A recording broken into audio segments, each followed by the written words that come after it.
안녕하세요. 온라인 실버 아카데미에 오신 것을 환영합니다. 저는 아카데미를 진행할 강희정입니다. 동화구연의 시초는 오랜 옛날 할아버지 할머니가 전해주던 옛날 이야기에서 시작했다고 합니다.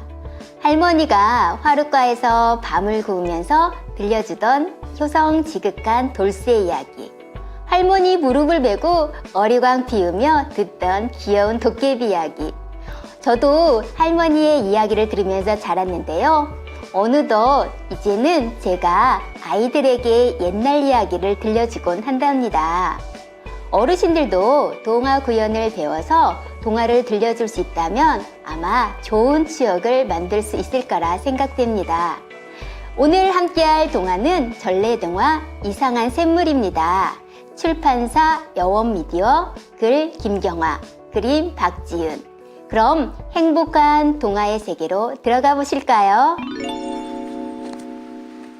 이상한 샘물. 옛날 한옛날에 깊고 깊은 산골에 마음씨 착한 할아버지와 할머니가 살고 있었어요. 저렇게 착하신 분들은 오래오래 사셔야 해요. 아무렴 그렇고 말고요. 동네 사람들은 입을 모아 할아버지와 할머니를 칭찬했어요. 그런데 바로 이웃에 마음씨 고약한 할아버지가 살고 있었어요. 심술 많고 욕심 많기가 이루 말할 수 없었지요. 저러다 천벌을 받지, 천벌을 받아. 누가 아니래요. 동네 사람들은 모두 혀를 차며 고약한 할아버지를 욕했어요. 마음씨 착한 할아버지는 날마다 산에 올라 나무를 했어요. 어이구 허리야, 조금만 젊었어도 나무를 더 많이 해올 텐데. 할아버지가 나무찜을 지고 산을 내려오면 할머니가 지팡이를 짚고서 마중을 나왔어요. 아이고 다리야, 조금만 젊었어도 영감 따라 산에 오르련만. 그날도 마음씨 착한 할아버지는 나무를 하고 있었어요. 어디서 날아왔을까? 파랑새 한 마리가 할아버지의 지게에 앉아 노래를 부르는 거예요.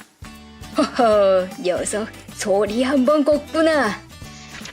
파랑새가 뽀로록 날아올라 날갯짓을 했어요.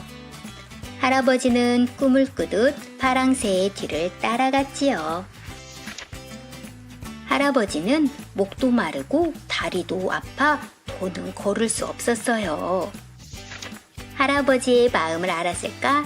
파랑새가 나무에 내려앉는데 그 밑으로는 맑은 샘물이 퐁퐁 솟고 있네요. 할아버지는 두 손으로 샘물을 받아 꿀꺽꿀꺽 달게 마셨어요. 그러고 나니 이상하게 잠이 쏟아지는 거예요. 에구, 여기서 한숨 자고 가야겠다. 할아버지는 너럭 바위에 벌러덩 누워 깊은 잠에 빠져들었어요.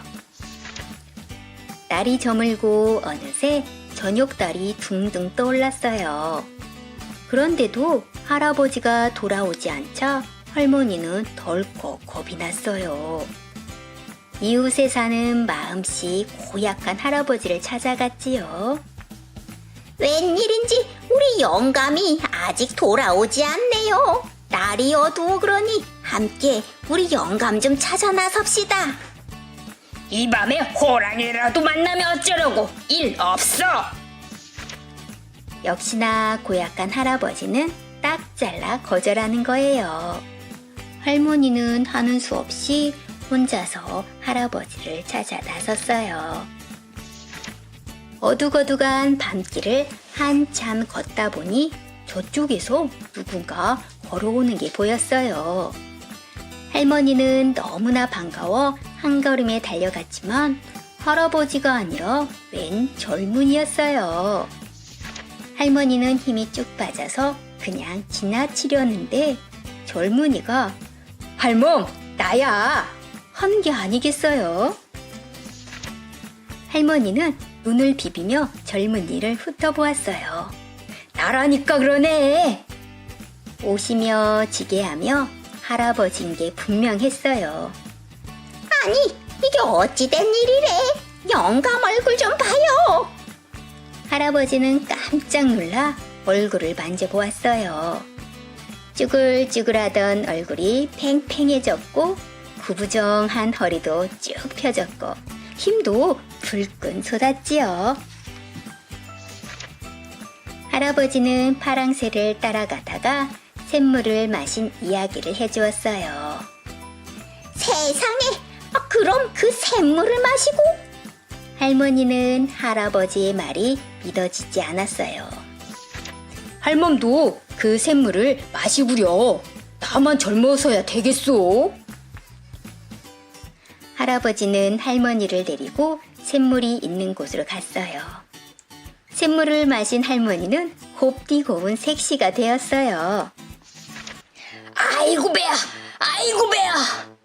마음씨 고약한 할아버지는 부러워서 견딜 수가 없었어요. 할아버지는 젊어진 부부를 찾아가 매달렸지요. 어떻게 하면 젊어지는지 나한테도 좀 가르쳐줘. 산속에 이상한 샘물을 마시고 이렇게 됐다오. 이상한 샘물? 그게 어디에 있어? 젊은 부부는 샘물이 있는 데를 가르쳐 주었어요. 마음씨 고약한 할아버지는 고개를 넘고 계곡을 건너 산속 깊이 들어갔어요. 커다란 나무 밑에 정말 맑은 샘물이 있는 거예요. 옳거니 이게 바로 그 샘물이랬다. 할아버지는 젊어지고 싶은 욕심에 샘물을 퍼마시고 또 퍼마셨어요. 그날 밤 마음씨 고약한 할아버지는 돌아오지 않았어요. 젊은 부부는 할아버지를 찾아 샘물이 있는 곳으로 갔지요. 그런데 할아버지는 온데간데였고 응예 갓난아기가 울고 있는 거예요. 여보, 이 아기가 어떻게 여기 있는 걸까요? 영감이 샘물을 너무 많이 마셔서 아기가 되었나 보. 젊은 부부가 아기를 살짝 안아 올리자 아기는 울음을 뚝 그치고 벙긋벙긋 웃었어요. 여보, 우리가 이 아기를 키웁시다. 이렇게 해서 마음씨 착한 부부는 귀여운 아기를 얻게 되었고 마음씨 고약한 할아버지는 좋은 부모를 만나 잘 자라게 되었대요. 젊어지는 샘물? 세상에 이런 물이 있을까요? 이런 샘물이 이 지구의 어딘가에 있다면 사람들이 가만두지 않겠지요. 모두 젊어져서 오래오래 살려고 할 테니까요. 마음 고약한 할아버지처럼 억지로 젊어져서 오래 살려는 것보다 평생을 건강하고 행복하게 사는 것이 더욱 중요한 일이 아닐까요? 이번에는 아름다운 소리를 어떻게 내는지 발음 연습 시간을 가져보겠습니다. 아름다운 소리를 내기 위해서는 발성법을 바르게 익혀야 하는데요. 특히 정확한 입 모양과 발음을 하지 않으면 아름다운 소리가 나지 않습니다. 단 발성 시 목에 무리한 힘을 주지 않는 거 꼭 기억하세요. 자세는 자연스럽게 등을 곧게 펴고 배에 힘을 주어 집어넣는 자세를 취합니다. 입은 충분히 벌리면서 어깨와 목에 힘은 빼주시면 돼요. 여기서 중요한 포인트는 동화를 완전히 이해하지 못하고 목소리 흉내만 내려고 할 때 발성이 제대로 되지 않는다는 점 꼭 기억하세요. 자, 그럼 간단한 문장을 통해 발음 연습을 해보겠습니다. 간장 공장 공장장은 강 공장장이고 된장 공장 공장장은 장 공장장이다. 네, 재밌는 문장인데요. 이 문장을 읽을 때 처음부터 너무 급하게 하면 잘 발음이 정확하지 않게 됩니다. 이럴 때는 천천히 한음 한음 천천히 읽기 시작하면 아주 훌륭한 단어 연습이 될 거라 생각합니다. 자, 그럼 우리 천천히 한번 따라해 보겠습니다. 간장 공장, 공장장은 강, 공장장이고 된장, 공장, 공장장은 장, 공장장이다. 네, 여기서 조금 연습이 되면 조금 속도를 내서 간장, 공장, 공장장은 강, 공장장이고 된장, 공장, 공장장은 장, 공장장이다. 네, 어렵게 보이지만 연습을 천천히 해가면서 속도를 내면 얼마든지 정확하고 또렷한 발음을 할 수 있다는 거 기억해 주세요. 자, 두 번째로 우리가 배울 거는 구연 포인트인데요. 구연자는 동화 내용을 잘 알고 있어야 자신감 있게 구연할 수 있답니다. 첫째, 동화를 읽고 동화의 전체적인 분위기를 파악해야 되고요. 내용을 파악한 후에는 전체적인 느낌을 세세하게 알기 때문에 재미있게, 자신감 있게 들려줄 수 있답니다. 둘째, 등장인물 역할 및 캐릭터를 잘 분석해야 되는데요. 젊어지는 샘물의 등장인물은 동네 사람들, 고약한 할아버지.